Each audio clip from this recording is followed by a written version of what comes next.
ही सगळी जातीयवादाची लढाई आहे। इथं वाढत चाललेला मनुवाद ह्या बहुजन समाजाचा जीव घ्यायला निघालेला आहे आणि इथल्या मुजोर सत्ताधारी हे मनुवादाला फुंकर घालतायत। आपल्याला लक्षात येत नाही की हे जात वर्चस्ववादाची जी लढाई आहे ह्याच्यामध्ये आपण कसा मार खातो। आणि असाच वाल्मिक कराड जेलमधनं हॉस्पिटलमध्ये जाईल, हॉस्पिटलमधनं जेलमध्ये जाईल, जेलमधनं परत हॉस्पिटलमध्ये येईल, आयुष्य आरामात आपली जिंदगी काढेल। अजून वाल्मिक कराडचे जेवढे मित्र आहेत पोलीसमध्ये ते सगळे बीडमध्येच आहेत। या शासनाची हिंमत होत नाही अजून कोणाची ट्रान्सफर करायला। मला कळत नाही वाल्मिक कराडच्या हातात आले तरी काय, म्हणजे काय कोणाचे व्हिडिओ आहेत का काय कळत नाहीये मला। एवढे सगळे वाल्मिकला का घाबरतात? याला रंग लावला त्यांनी, मराठा वंजारी, मराठा वंजारी। जेवढे खून झाले त्याच्यातले 70% वंजाऱ्यांचे खून झाले आणि जेवढे आरोपी आहेत त्याच्यातले 80% तर वंजारीच आरोपी आहेत। मग कुठल्या वंजाऱ्यांचे नेते आहेत? संख्येवरती कधी जात जाऊ नका। लढाई गर्दी लढत नसते, दर्दी लढत असतात। त्यामुळे मला मगाचपासून खूप फोन आले, संख्या खूप कमी आहे, गर्दी खूप कमी आहे। गर्दीवर काय नसतो, ही लढाई आपण कुठल्या जाणीवेतनं लढतो त्याच्यातला आपला प्रामाणिकपणा किती आहे हे फार महत्वाचं आहे। पहिल्या दिवशी जे विधानसभेमध्ये हा विषयाला सुरुवात झाली, मला अभिमान आहे की पहिलं नाव वाल्मिक कराडचं कोणाच्या तोंडातनं बाहेर पडलं असेल तर ते मी आणि संदीप क्षीरसागर होतो आणि सातत्याने आम्ही हा मुद्दा लावून टाकला। आज वाल्मिक कराडला अटक केली म्हणतात, पण मस्त आयसीयू मध्ये झोपला, एसी आयसीयू मध्ये। चांगलं आहे, आता एसी आयसीयूत राहील, त्याला मोठे मोठे आजार होतील।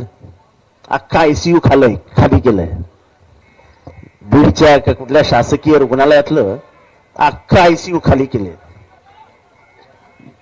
त्याच्यापेक्षा मोकळं सोडून द्या ना त्याला, एकदाच जनता काय तो फैसला घेऊन टाकेल, एकदाच जनता काय तो फैसला घेऊन टाकेल। म्हणजे मी वाल्मिक कराड ही विकृती आहे, ती समाजातली एक विकृती आहे आणि ही विकृती ठेचून काढली पाहिजे असं माझं स्पष्ट मत आहे। असे अनेक वाल्मिक कराड महाराष्ट्रात आहेत आणि या वाल्मिक कराडांना पैदा कोण करतं तर इथला सत्ता जी असते ती सत्ता काही जणांना मोठी करते आणि त्याच्यातच वाल्मिक कराड जन्माला येत असतात। त्याची आता मालिका येते, लोक मला फोन करून सांगतात, याला रंग लावला त्यांनी, मराठा वंजारी, मराठा वंजारी। जेवढे खून झाले त्याच्यातले 70% वंजाऱ्यांचे खून झाले आणि जेवढे आरोपी आहेत त्याच्यातले 80% तर वंजारीच आरोपी आहेत। मग कुठल्या वंजाऱ्यांचे नेते आहेत? जो बापू अंधारे खून खटलाय त्याच्यातली काय जी मी व्हिडिओ टाकलेली आहे मुंडेची, तो कोण आहे? वंजारी नाही। म्हणजे तुम्ही समाजामधल्या चांगल्या गुणवंत पोरांना मोठं करण्याच्या ऐवजी पैशाच्या ताकदीवरती गुन्हेगार तयार केलेत, हे तुमच्या लक्षात येत आहे का? आणि हा जो आका आहे त्याचा जो आका आहे त्याच्या राजकीय कर्तृत्वाची बहार फुलण्यासाठी म्हणून हा काम करत होता आणि त्यालाच तुम्ही मंत्रिमंडळात ठेवून चौकशी करताय। कुठल्या सिव्हिल सर्जनची हिंमत आहे की माझ्याकडे ठेवू नका, त्याला कुठलाही आजार झालेला नाही, तुम्ही इथं काढा असं सांगण्याची? कुठले 4 डॉक्टर अजून दिमतीला पाठवतील? अजून वाल्मिक कराडचे जेवढे मित्र आहेत पोलीसमध्ये ते सगळे बीडमध्येच आहेत। या शासनाची हिंमत होत नाही अजून कोणाची ट्रान्सफर करायला। मला कळत नाही वाल्मिक कराडच्या हातात आले तरी काय, म्हणजे काय कोणाचे व्हिडिओ आहेत का काय कळत नाहीये मला। एवढे सगळे वाल्मिकला का घाबरतात? हा पण घाबरतो, तो पण घाबरतो, तो पण घाबरतो। वाल्मिककडे आहे काय? वाल्मिकच्या हातात अशी कुठली गुप्त गोष्ट आहे ज्याच्यामुळे हे काही त्याच्या विरुद्ध बोलत नाही आणि काही करायलाही धजावत नाहीत? धनंजय मुंडेंचा राजीनामा ही आमची पहिल्या दिवशी प्रश्नाची मागणी आहे। चौकशी होऊच शकत नाही, होऊच शकत नाही। आणि असाच वाल्मिक कराड जेलमधनं हॉस्पिटलमध्ये जाईल, हॉस्पिटलमधनं जेलमध्ये जाईल, जेलमधनं परत हॉस्पिटलमध्ये येईल, आयुष्य आरामात आपली जिंदगी काढेल. कशाला मुक्का लावता लोकांना? मुक्का लावतात कशाला? ऑर्गनाइज्ड क्राईम उकडून फेकण्यासाठी मुक्का लावतात. तुम्ही तर त्याला सोय करून दिली आहे, मोबाईलवरनं सगळे आदेश, आणि त्याचे आदेश पाळणारे शासकीय यंत्रणा पण तैनात ठेवली आहे. त्यामुळे या दोन मुलांकडे बघितली की वाईट वाटतं की कसा समाज आपण बघतोय. या समाजातल्या संवेदना संपल्या की काय अशी भीती वाटायला लागते. ही लढाई ही देशमुख विरुद्ध कराड अशी नाही आहे, ही वंजारी विरुद्ध मराठा नाही आहे, ही माणुसकीची लढाई आहे. या महाराष्ट्रातली माणुसकी जिवंत आहे की नाही याची तपासणी घेणारी लढाई आहे. ज्या पद्धतीने हत्या झाली आणि या हत्येच्या मागची जी काही कारण आहेत याचा विचार केल्यानंतर महाराष्ट्रातल्या माणुसकीला भुंकर घालण्यासाठी आपण सगळ्यांनी एकत्र यावं अशी माझी तरी भूमिका आहे. सोमनाथ सूर्यवंशी, मी त्याच्या आईला इथनं सलाम करतो. पोरगा मेला, पण पोराच्या नावाने आलेले 10 लाख रुपये त्या माऊलीने परत पाठवले की माझा पोरगा परत द्या आणि त्याच्या गुन्हेगारांना आधी अटक करा, मला या पैशाची एक देऊन मला तुम्ही दाबू नका. तिने नाही घेतले पैसे. आजही एकाही पोलिसावर कारवाई झालेली नाही. माझा थेट प्रश्न आहे, उभ्या महाराष्ट्रालाही माहित नाही की सोमनाथ सूर्यवंशी मेला कसा. इथे असलेल्या कोणीही मला सांगावं की सोमनाथ सूर्यवंशीच्या मृत्यूचं कारण आणि तो मेला कुठे, सांगायलाच तयार नाही. मी हा विधानसभेमध्ये प्रश्न लावून धरला की सोमनाथ सूर्यवंशी मेला कुठे. तर कस्टडियल डेथ असेल तर मग ज्या इन्स्पेक्टरच्या कस्टडीमध्ये तो मेला तो इन्स्पेक्टर अजून ड्युटीवर कसा. पण माझं इथनं मी स्पष्टपणाने सांगू शकतो की it is not a custodial death. Somnath Suryavanshi हा मॅजिस्टेरियल कस्टडीमध्ये गेलाय. मॅजिस्टेरियल कस्टडी म्हणजे जेल. आणि जेव्हा जेलमध्ये माणूस मरतो आणि त्याच्या अंगावर जखमा असतात, त्याचा जो पोस्टमॉर्टम रिपोर्ट आहे तो माझ्या अजूनही मोबाईलमध्ये आहे, त्याच्यामध्ये मल्टिपल इंजरीज आणि शॉक हे दिलेलं आहे. म्हणजे ते मारहाण झाल्यानंतर त्याला जो धक्का बसला त्याच्यातनं त्याचा मृत्यू झाला. पण ही मारहाण झाली कुठे, हा मृत्यू झाला किती वाजता, या विधानसभेत उत्तर देत असताना माननीय मुख्यमंत्र्यांनी मला सांगितलं, म्हणजे विधानसभेला सांगितलं की त्याला श्वासोश्वासाचा त्रास होता. मी त्याच्या घरच्यांना विचारलं तर असं कुठलाही त्रास नव्हता. बाबा कुठल्या डॉक्टरची औषधं चालू होती का? कुठेही चालू नव्हती. ही सगळी जातीयवादाची लढाई आहे. इथं वाढत चाललेला मनुवाद ह्या बहुजन समाजाचा जीव घ्यायला निघालेला आहे. आणि इथल्या मुजोर सत्ताधारी हे मनुवादाला फुंकर घालतायत. आपल्याला लक्षात येत नाही की हे जात वर्चस्ववादाची जी लढाई आहे ह्याच्यामध्ये आपण कसा मार खातो. अक्षय शिंदेला मारला, इतक्या निर्घुणपणाने हत्या होणं हे म्हणजे खरोखर शासकीय यंत्रणा जेव्हा पोलिसांमध्ये हस्तक्षेप करायला लागते तेव्हा पोलिसांनाच बदनाम करते. अक्षय शिंदेला ज्या अंतरावरनं गोळी मारली ते अंतर बघितल्यानंतर हास्यास्पद आहे. त्याच्या हाताला बेड्या होत्या असं म्हणतात. मग तो कुठला रिव्हॉल्वर काढणार, कोणाच्या खिशातला रिव्हॉल्वर काढणार, कुठनं ओढणार. आता तर हेही सिद्ध झालं की त्या रिव्हॉल्वरवरती अक्षय शिंदेच्या हाताची निशाणीच नाहीये.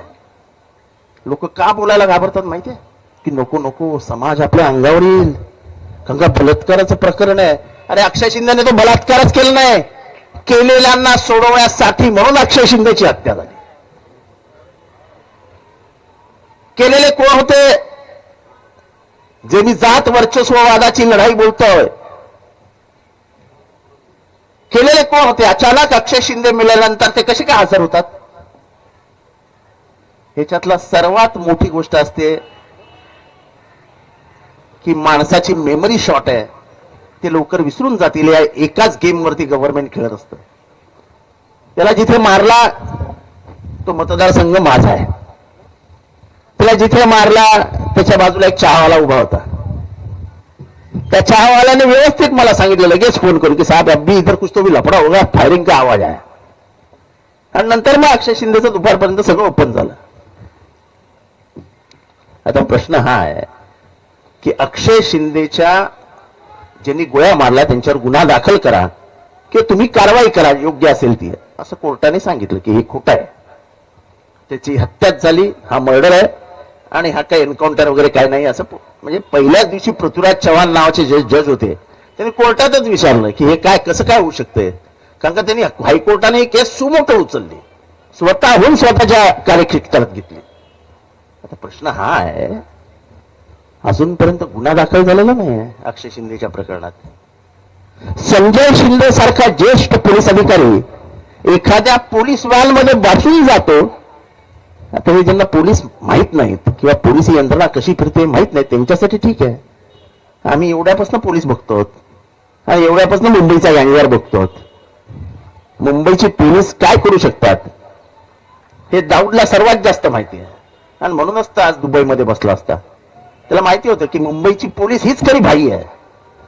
ज्या दिवशी हे ठरवतील आपलं जीणं मुश्किल होऊन जाईल त्यापेक्षा आपण गेलेलं बरं, आणि म्हणून तर दाऊदला निघून गेला दुबईला. या अख्ख्या पोलीस खात्याची बदनामी मागच्या 5 वर्षात या सत्ताधाऱ्यांनी केली. कारण का एवढा हस्तक्षेप पोलीस यंत्रणेमध्ये, पोलीस एकही काम स्वतंत्ररित्या करू शकत नाहीत.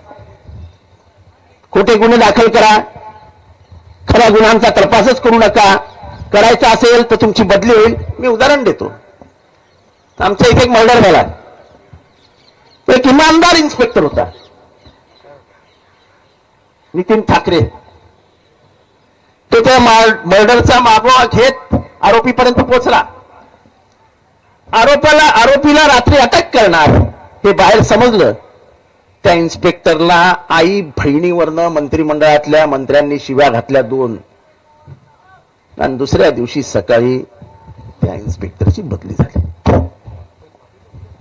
आता हिम्मत बघा आरोपीची. आरोपीने त्या बदलीची ऑर्डर स्वतःच्या स्टेटसला ठेवली. त्याच्यानंतर आजपर्यंत या केसमध्ये कोणी चांगला ऑफिसर केस हातातच घ्यायला तयार नाही. सगळ्यांना भीती हीच वाटते माझीही बदली व्हायची. कशी चालायचं, कसं चालायचं. आज जो मेला त्याच्या मी परवा घरी गेलो होतो, एवढीच 2 लहान पोरं आहेत, मुस्लिम समाजातली आहेत, अतिशय चंट पोरं, दोन्ही पोरी आहेत, चंट आहेत, एकदम हुशार आहेत. पण जो हे सगळं रचलं ज्याने तो चोगड्या छातीने फिरतोय. सगळे एव्हिडन्सेस आहेत, सगळं आहे, काही कोणी करायला तयार नाही. ही जी आका संस्कृती जन्माला आली आहे ना महाराष्ट्रात, आका, हा इथला आका तो तिथला आका, या आकाला सगळ्यांना काकाकडे पाठवावरती बंद करा. हे महाराष्ट्राचं सत्यानाश होणार आहे. याच्यात वंजारी समाजाची ओळख म्हणजे काय? आज वंजारी समाजाचे मागचे 5 वर्षामध्ये 40 IPS ऑफिसर निर्माण झाले.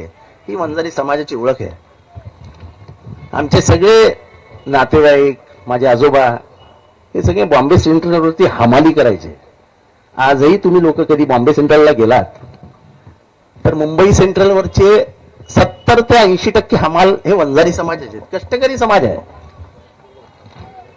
हा समाज गुन्हेगारी प्रवृत्तीचा नाहीच, पण ह्या 2-4 लोकांनी जो काही ठेका घेतला वंजारी समाजाचा, हे वंजारी समाजाला बदनाम करतायत. आणि त्यांच्या विरुद्ध उभा पण मीच राहिलो ना. मी पण वंजारी आहे आणि अभिमानाने सांगतो मी वंजारी आहे. अरे माझा बाप इथे भाजी विकायचा आहे एकेकाळी. माझी आजी लॅमिंग्टन रोडला भाजी विकायची, आमचा मूळ व्यवसाय. तेव्हा हे जाती भीती काय नाही. हे सगळं माणुसकीच्या विरोधात जो आहे त्याच्या विरोधात आपण सगळ्यांनी उभं राहिलं पाहिजे. जिथे अनाचार अत्याचार असेल तिथे जात पंथ धर्म सगळं विसरा. जिथे अत्याचार झालाय तिथे मूठ आवळून उभे राहा आणि ज्याच्यावर अत्याचार झाला आहे त्याच्या बाजूला उभं राहून त्याला मदत करा. आणि ती मदत करताना कुठलाही किंतु परंतु मनात ठेवू नका. एवढंच या ठिकाणी बोलतो. सगळीकडे सगळ्यालाच राजकीय स्पर्श करावा असं काही नसतं. तर राजकीय अभिनिवेश बाजूला ठेवून कराडासारखी वृत्ती,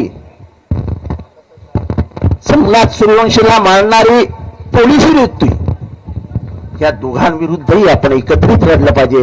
ही विकृती आहे, ही विकृत संपवण्यासाठी महाराष्ट्राला जागा करूया. एवढंच बोलतो, इथेच थांबतो. परत एकदा न्यायाची लढाई जोपर्यंत न्याय मिळत नाही आम्ही थांबणार नाही, एवढी ग्वाही कुटुंबियांना देतो. रजा घेतो. जय हिंद, जय महाराष्ट्र, जय भीम.